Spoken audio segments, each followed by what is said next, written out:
Good afternoon and welcome to Tea Time with Miss Liz. That's right, it's tea time again. And today in the studio I am joined with an amazing lady from Ottawa. Her name is Anne DeButte, and she is a life coach for understanding grief. So I'm going to read a little on her bio and then she's going to get right into it. And we're going to sit and enjoy an amazing cup of tea together today. So Anne Butt is an author of Grief, a bias finding your pathway to peace. Instead of enjoying her retirement, is on her fourth career after giving herself 4 days in between. 4 days, wow.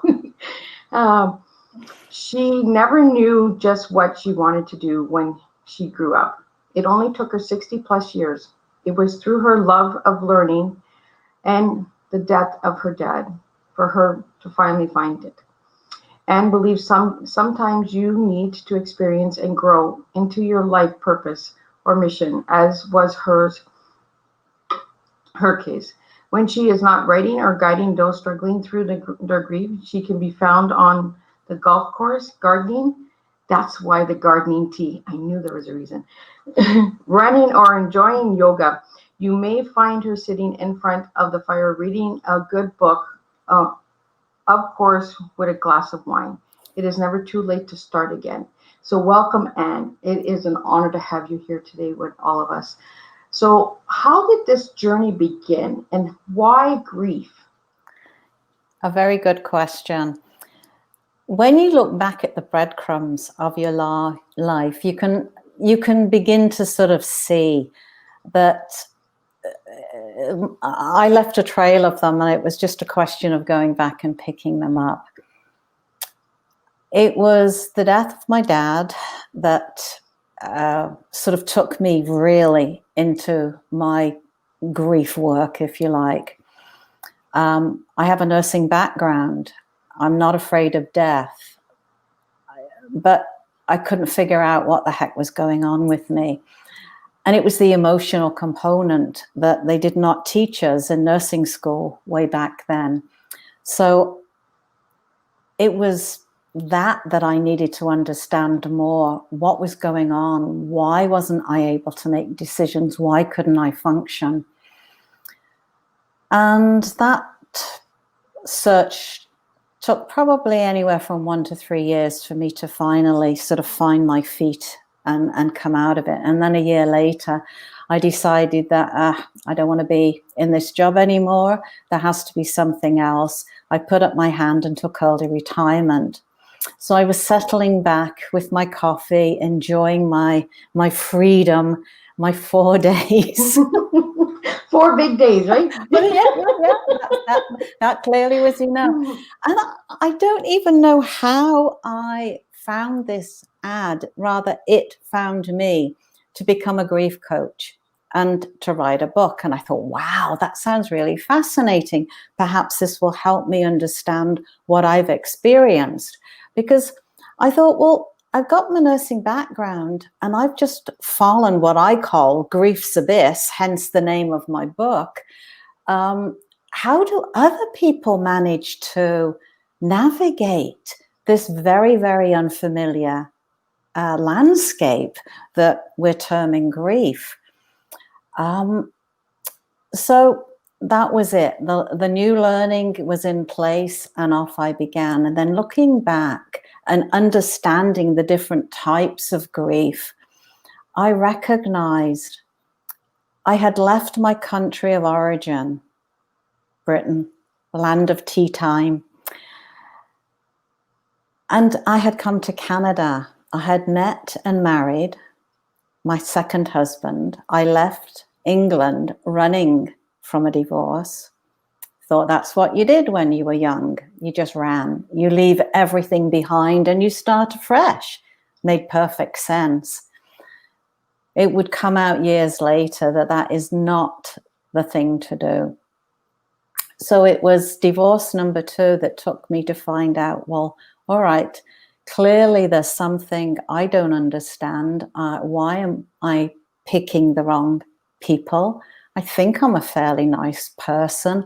Why does this keep happening? So that took me onto another journey to discovering about relationship rebuilding. And I used to teach and help people who were newly divorced to understand the grief, because that's one of the what society terms disenfranchised grief. People don't recognize, and society doesn't either, the need to grieve. It's the loss of your life together, the loss of your hopes and dreams together. So yes, it's a big loss and needs to be grieved, but there isn't the same support as if for somebody that has experienced a death of a loved one. It can be pretty cruel. Your friends and family are saying, well, you're young enough, you can go out there, you can get another partner, come on, what's wrong with you? Just go out and party, just pick up again. Well, no, your heart is broken, but we don't recognize it. And as I say, neither does society. So that sort of helped me out there, and I'm happily married to husband number 3. I like to say I had to kiss a number of frogs before I found my prince. Sometimes we have to, right? Absolutely. But I think it was a certain amount of healing I needed to do within myself to be able to get there. And believe me, I went on quite the healing journey. That's another story we can get into another time. So there's that. Then in between all that, I had job loss. I was made redundant from a job that I really enjoyed and loved. There's a loss of identity, your confidence is shattered. There's a whole loss around that. But again, society doesn't recognize it. And hey, you can just go out and get another job. And then I had 2 beautiful old English sheepdogs. One died, got another one, and 10 years later, the other one had to be put to sleep. And that just broke my heart. Again, one of those disenfranchised losses, because people go, why are you so upset? It was just a dog. Get another one. Which is so, it just seems to be society's thinking. I don't know if it's something to do with our disposable society. We can just go replace them, like that. So that was my experience there. So as you can see, my dad's loss was sudden. Yes, he was old, but that doesn't make it any easier. It doesn't matter when we lose our parent.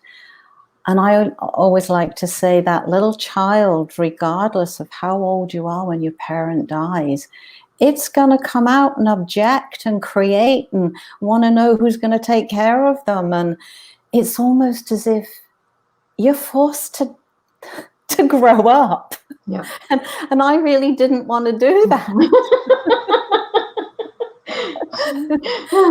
So there's the loss of your identity as well when a parent dies.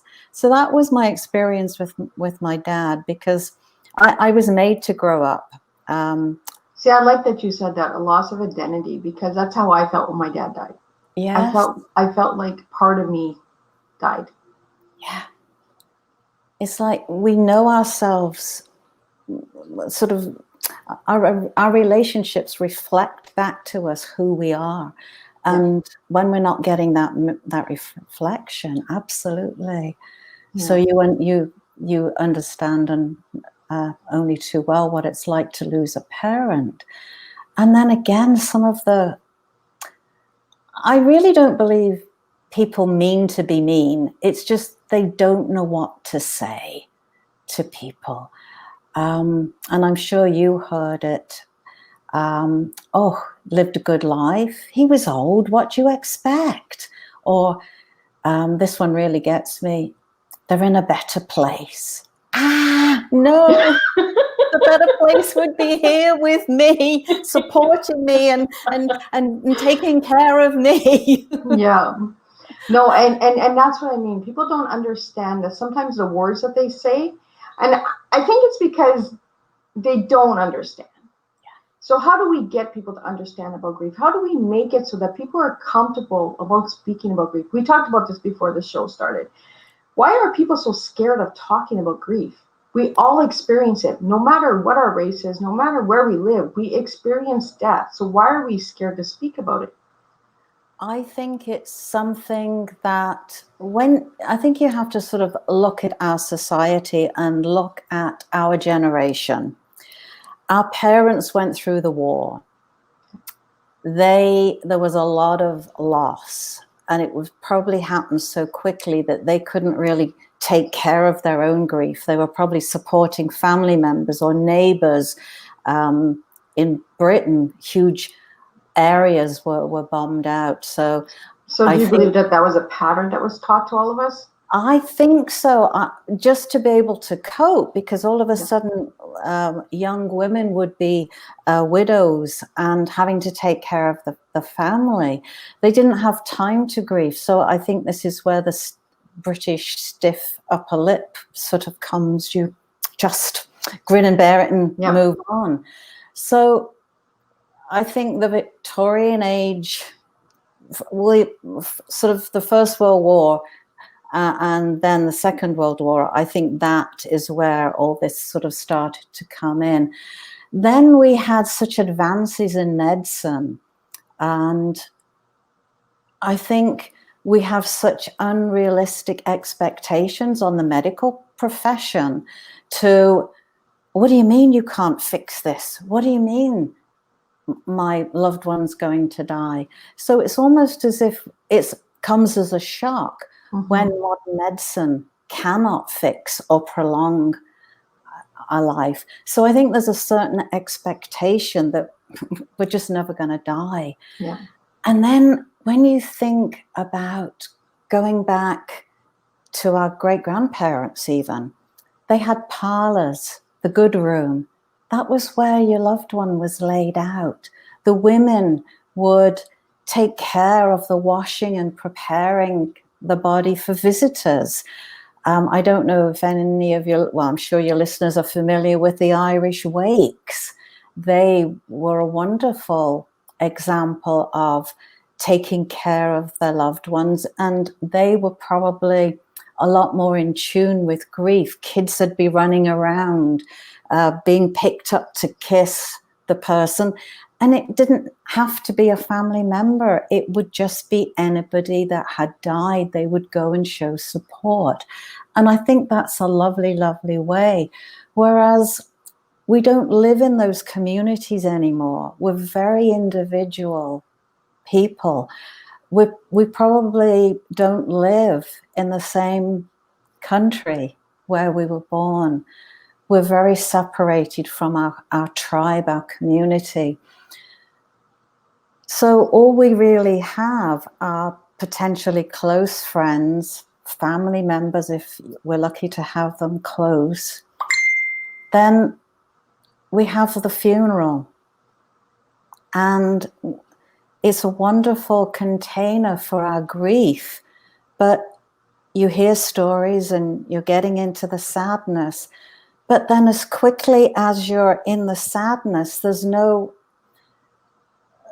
proper way to actually allow your emotions to come out, because it's like, hey ho, time to celebrate, coffee and tea and refreshments. Let's go party now.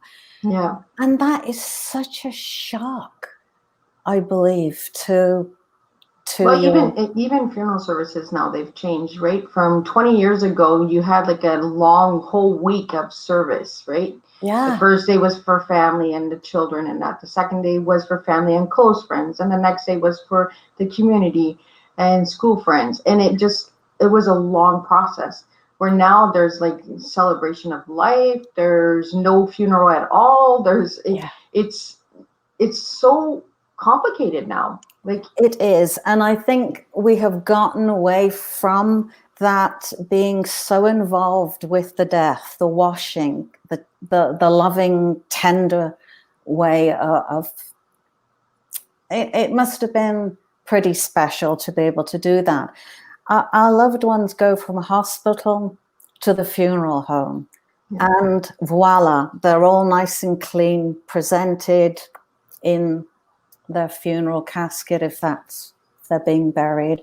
But then there used to be a time when the body would be there and then it would go off and be cremated. But now it's the other way around. Yeah, it's so quick sometimes, right? And yes. For me, I find it really hard to say goodbye to ashes and to the Yes. body. I don't know why, but my father he had his casket and then he was cremated, thank God, because I've been to services where it was just a cremation and I'm thinking, okay, how do I say bye to this person? Yeah. This person is ashes. I can't say goodbye to the body, but the body is not even there anymore. The body has already passed. Yeah. So, it's the understanding of the whole process. And I really like the name, Understanding Grief, because we need to understand, right, that we are all going to go through this. Yeah. We are all going to grieve somebody in our lifetime. Yeah. So instead of, as you're going to sort of why, those are the reasons why I think we're not that close to it. We hide it. And it's almost as if we hide it, it's not going to happen. Yeah. It's not going to happen to us. So if we don't speak of it, it won't happen. Exactly. But it does happen. Of course. And it's worse because especially if there's no will or there's no arrangements and you haven't spoken about it, because you are going to be dropped and thrown into the river of grief. Yeah. And you're going to be asked, I believe it's 57 questions the funeral director will ask of you while you're in this very emotional, vulnerable state where you probably don't even know what your name is at that point. Yeah. So the more you as a family can talk about your wishes, can interview your loved ones, think of all the things that you may want to ask them, because it's too late when they're no longer there. Yeah. I'm sure you've probably been faced with this. Oh, I would love to have known more about the ancestors, but I never thought to ask. I did.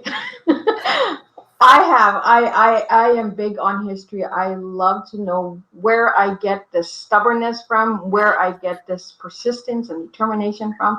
And I know it's from my ancestors and my great grandmothers and all that. And tea time is from my great grandma from Germany. Like there's a connection.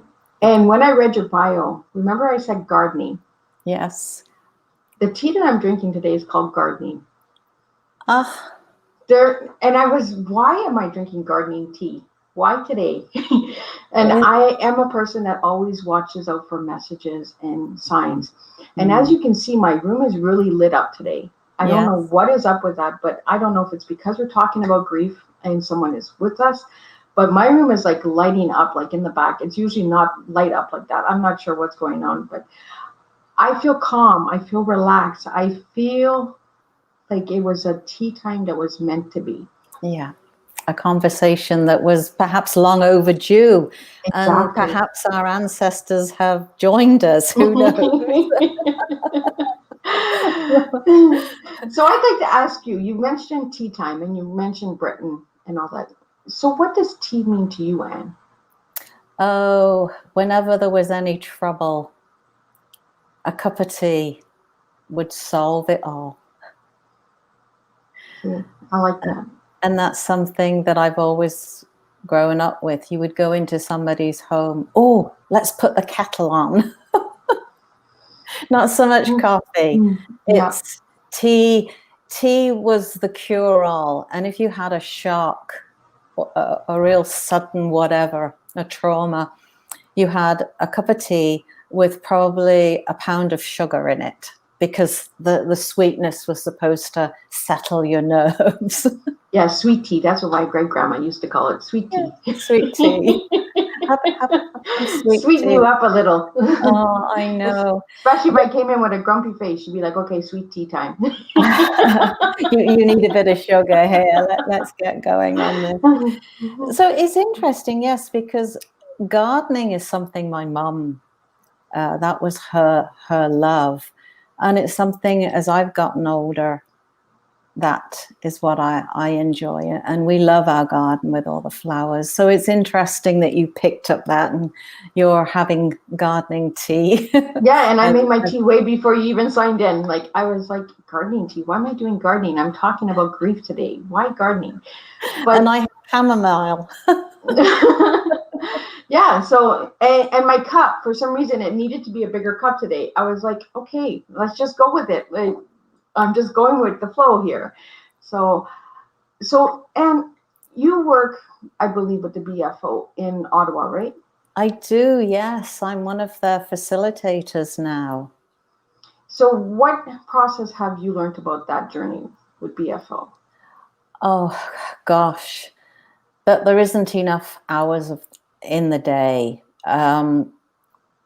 There is so much grief out there and so many people grieving and not realizing that they may need the support and the help of some of these organizations.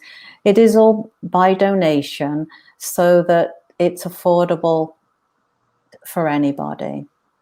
And so if anybody wanted to get a hold of you, Anne, how could they get a hold of you?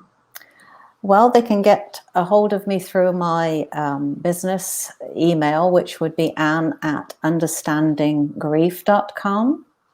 And if they have any questions about Bereaved Families of Ottawa, as it's called, or if they are looking for some support, I do online coaching.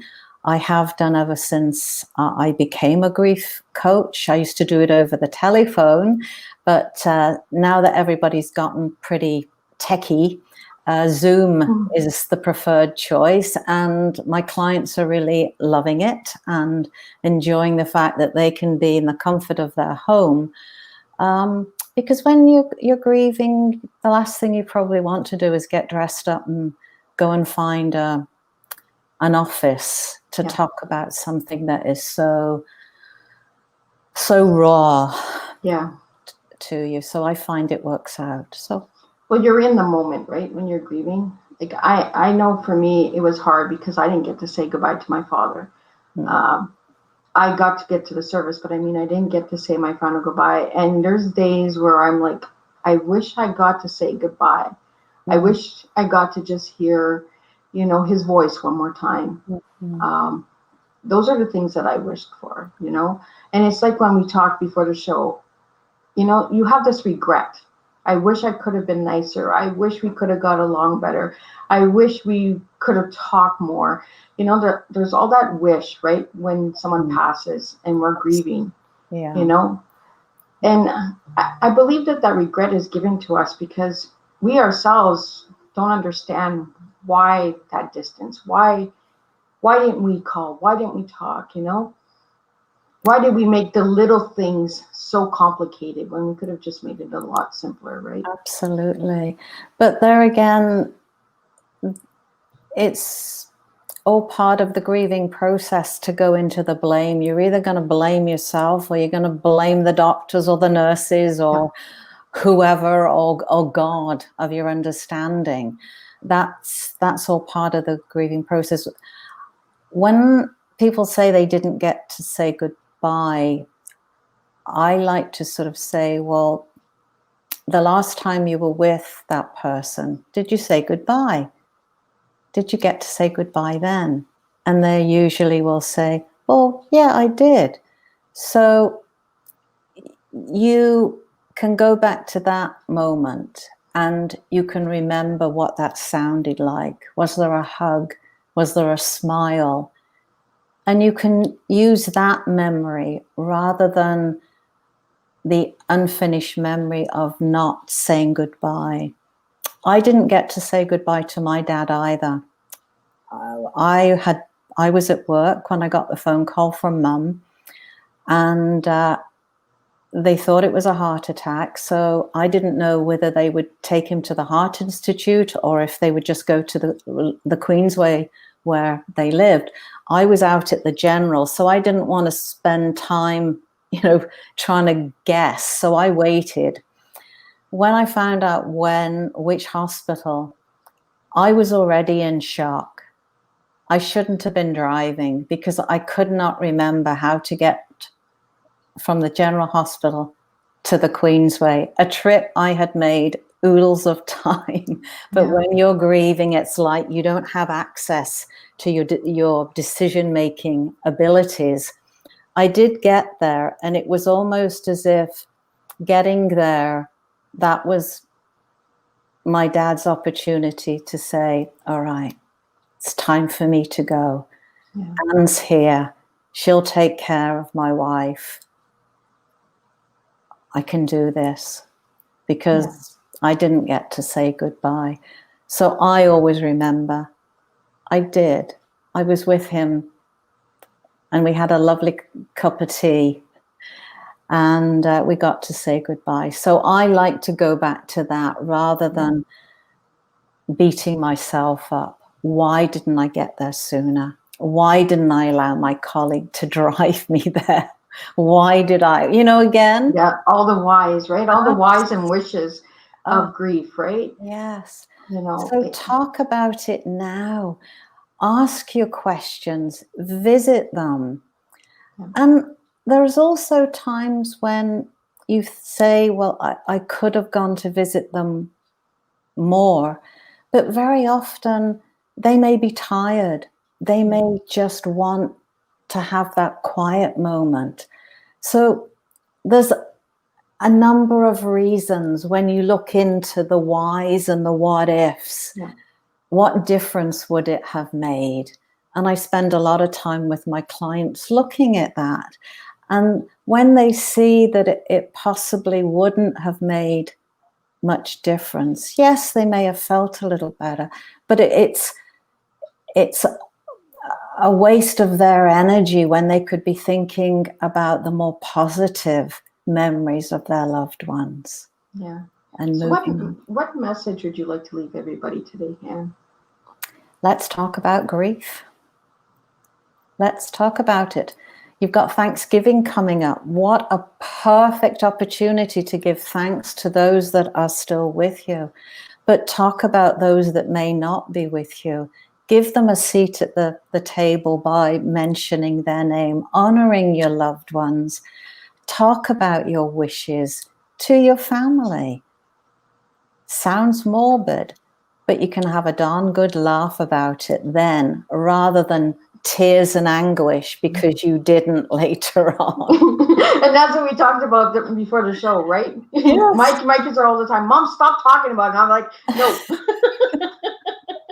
Yeah, this is the way I want it. This is the way I want you guys to be able to enjoy the goodbye, not have to worry and stress about all the other stuff, right? That's right. And my kids are like, Mom, I don't want to hear it. And I'm like, well, you know what? We're going to talk.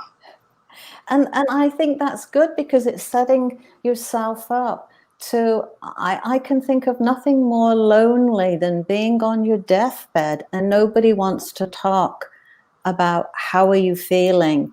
Are you scared? What do you regret in life? What would you have done differently? Just to be able to have that kind of conversation rather than, oh, they'll find a cure for you, hope. But to sort of really be able to sit and listen to that person and ask any of your questions, I think it gives you, if you talk about it earlier, it gives you permission then to be able to talk about it when it does get to be really messy. Yeah. And you know what? Tears are healing. Cry. I love that you say that because I am trying to make everyone understand tears are good. Yes. Tears are not weakness. Tears are strength. It just means you've held on for so long and your body just needs a good release. Let it go. Yes. And don't be frightened. The emotions of grief, yes, are intense and they're painful, but they get more painful and you become more fearful if you don't allow them. Allow them to drop you to your knees. Yeah. It's almost as if you're dropping to your knees and getting in that river and crying your tears and helping your loved one go to wherever they need to go, rather than holding on to them. Yeah. Well, I want to thank you, Anne, for joining me in the studio today. And I am truly amazed that we got to connect, and how we connected, I'm not sure, but the universe connects me with people all the time. And it was truly an honor, because it was something that I needed as well. Yes. I needed to understand that it was okay, and grief is okay, and not to be afraid of it, and to understand it more and look within it more, right? So I want to really thank you for joining me today in the studio, and let's keep in touch, and let's get people talking about grief more and getting comfortable with it, because we're all going to experience it one day. Absolutely. Treat it as if you were planning a holiday, a vacation. Spend the time looking into grief and understanding it better. Exactly. Thanks so much for having me on the show and talking about this something strange topic that I'm passionate about. So thank you. I appreciate it. And thank you for joining me. And with that, I'm going to close the show up with Miss Liz. And I will see you next week with a new guest.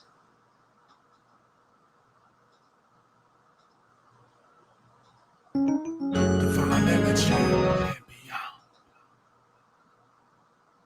Miss Liz, tea time, yeah, making a difference, one cup at a time. Tea time, yeah, Miss Liz, tea time, yeah, making a difference, one cup at a time. Tea time, yeah. So be sure to grab your tea, grab a seat, tune in to Miss Liz. Tea time, making a difference, one cup at a time. Tea time, yeah. Tea time. Thank you for joining me, Miss Liz, for Tea Time, making a difference, one cup of tea at a time.